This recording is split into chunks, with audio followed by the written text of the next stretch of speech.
Eksklusibo at pasabo, Bimbi Aquino at Riza Dizon hindi sinasadyang nadulas tungkol sa totoong estado ng kanilang ugnayan sa harap ng libo-libong netizens.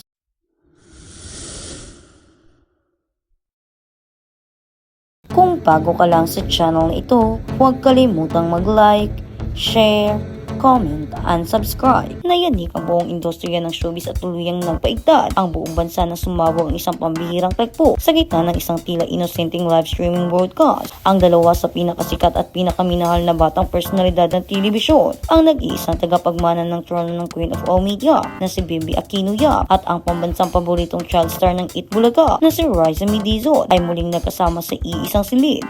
Ngunit ang inakalang simpleng biruan, kamustahan at pagpapalipas ng oras sa isang maulang gabi ay nauwi sa sunod-sunod na madudulas na pahayag.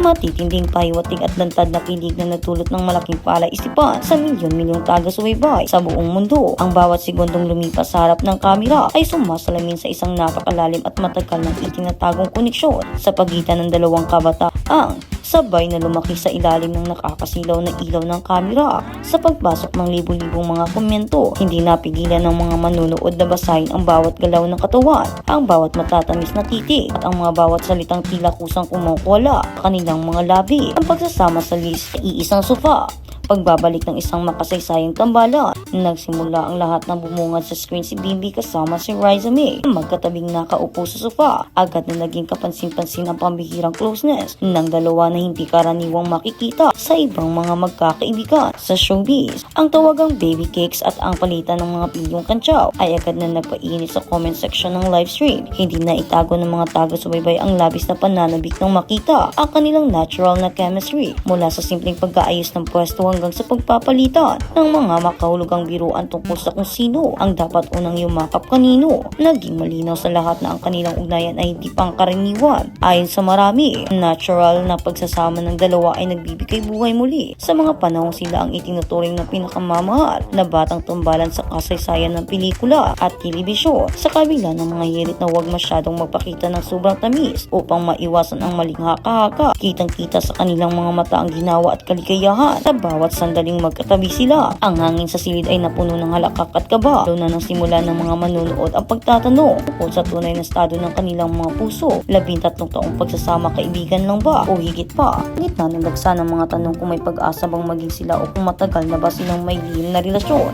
direktang hinarap ng dalawa ang issue. Matapang nilang ibinahagi na ang kanilang pinagsamahan ay nagsimula pa noong sila ay 6 na taong gulang pa lamang. 13 taon ng walang patid na pagkakaibigan, hindi nagawang buwagin ng anumang intriga o layo. Subalit nang tanungin kung may posibilidad bang humantong sa pag-iibigan ang kanilang samahan, nagbitiw sila ng isang napaka-controversial na pahayag. Hindi kailanman masasabi ang takbo ng panahon at walang sinuman ang nakakaalam kung ano ang itinatago ng kinabukasan. Ganitong uri ng bukas na sagot ay nagkimitsa upang lalong maginala ang publiko na hindi imposible may namumuong espesyal na pagtingin sa pagitan nila. Ipinanto ni Bimbi na ang kanilang koneksyon ay solid at hindi pinili ng kahit anong istasyon o pamunuan. Ito ay isang natural na pagsasama na hinubog ng panahon, karanasan at magkaparihong paglaki sa loob ng industriyang puno ng pagsubok at mapangusgang mga mata. Ang revelasyon sa kasuotan at katangian ng babaeng nais ni Bimbi, isa sa pinakamainit na bahagi ng nasabing pag-uusap, ay nang talakayin ang personal na panlasa ng binata pagdating sa mga kababaihan. Sa harap mismo ni Riza, may tahasang inamin ni Bimbi ang kanyang labis na pagpapahalaga sa pagiging conservative. Ibinunyag niya ang kanyang pagtutol sa mga kasuotang labis na paglalantad, tawan,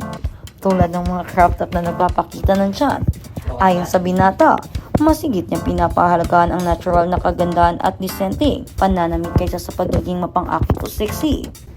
Ipinagtapat din niya sa madla na mula na siya ay nagsimula, isang wala pa siyang naging opisyal na kasintahan o no girlfriend since birth, dahil naniniwala siyang mayroong tamang panahon para sa lahat ng bagay. Nang tanungin kung ano ang kanyang pinakagusto kay Riza, walang pag-aalinlangan niyang sinabi na ang pagiging genuine o totoo nito ang pinakamahalagang katangian na mahirap matagpuan sa mundong kanilang ginagalawan. Ang tapat na papuring ito ay nagdulot ng panunukso mula sa kanilang mga kasamahan sa silid at nagpalakas sa hinala ng mga tagahanga na si Riza ang perpektong inimplo ng babaeng hinahanap ng binata. Pagsulpot ni Joshua at ang katotohanan sa kalagayan ni Chris Aquino sa kalagitnaan ng masayang puntahan, lalong naging emosyonal at makabuluhan ang tagpo ng lumitaw ang nakakatandang kapatid ni Bimbi na si Joshua Aquino, bago gising at kasuot ng pambahay. Saya bumati si Joshua sa mga libo-libong manonood, bagay na labis na ikinatuwa ng mga taga-subaybay. Matagal nang nangungulila sa kanyang presensya. Hindi rin nakaligtas sa usapan ang kalagayan ng kanilang inang si Chris Aquino. Nilinaw ni Baby na mahimbing na natutulog ang kanyang ina sa mga sandaling iyon at nagpapalakas ng katawan dahil sa masamang panahon, ulan na maaaring makaapekto sa kanyang kalusugan. Pag-aalaga at pagmamalasakit na ipinapakita ng magkapatid sa kanilang ina ay naging patunay ng kanilang matibay na pagkakabuklod-buklod bilang isang pamilya sa kabila ng mga pinagdadaan ng gamutan. Ang pagbisita ni Riza Mee sa kanilang tahanan habang nagpapahinga ang Queen of All Media ay nagpapakita lamang kung gaano kalalim ang tiwala at pagtanggap ng pamilya Aquino sa dating child star bilang isang tunay na bahagi ng kanilang tahanan. Pagbabalik sa Itbulaga at mga planong pelikula, hindi lamang buhay pag-ibig ang naging sentro ng gabi, kundi maging ang professional na kinabukasan ng dalawang personalidad. Kinumpirma ni Bimbi na kasalukuyan ng inaayos ang mga schedule, kinakailangang detalye para sa kanyang mga posibleng paglabas at pagiging bahagi ng mga programa sa telebisyon, particular na ang kanyang inaabagang partisipasyon. Nang tanungin tungkol sa posibilidad ng paggawa muli ng pelikula, magkasama sila tulad ng kanilang blockbuster hit na Little Bossing noong kanilang kamusmusan, buong silang ipinahayag ng dalawa ang kanilang pagnanais na matupad ito. Inaalala nila ang mga masasayang sandali sa shooting noon, ang mga tawanan sa likod ng kamera at ang matinding suporta ng masa sa kanilang tambalan. Ayon sa kanila, kung ipinagkakaloob ng tadhana at magkaroon ng tamang pagkakataon at budget, handa silang maghandog muli ng isang proyekto, magpapasaya at magpapaiyak sa buong pamilyang Pilipino.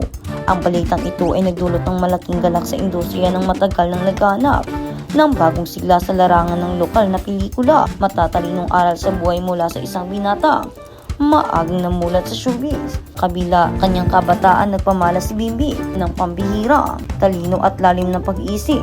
Hilingin siya ng mga manunood na magbahagi ng payo tungkol sa buhay. Diretsahan niyang sinabi sa publiko na ang pinakamahalagang aral na kanyang natutunan sa maagang pagpasok sa industriya ay manatiling totoo sa sarili o maging genuine. Ipinaalala niya sa kanyang mga tagapakinig na hindi dapat binibigyang pansin ang ingay at pangungusga ng ibang tao dahil hindi sila ang tunay na mahalaga sa buhay. Ang tanging may saysay ay ang mga taong tapat na nagmamahal, sumusuporta at nananatili sa tabi, gitna ng unos. Ang kanyang mga binitawang salita ay umani ng libo-libong papuri mula sa mga nakatatanda na umanga sa kanyang maturity at magandang pagpapalaki. Pinakita rin niya ang kanyang kababaang loob nang paulit-ulit niyang pakiusapan ang mga manunood. Huwag nang magpadala ng mga mamaling virtual gifts at pera sa kanilang live stream. Iginiit niya na ang mahalaga sa kanya ay ang makasama, makausap, mapasaya ang mga tao nang walang anumang kapalit. Ang pambihirang karesma at ang kinabukasan ng Team Bimbi Riza ay hindi inaasahang live stream na ito ay nag-iwan ng isang napakalaking marka sa mundo ng showbiz na patuloy na pag-uusapan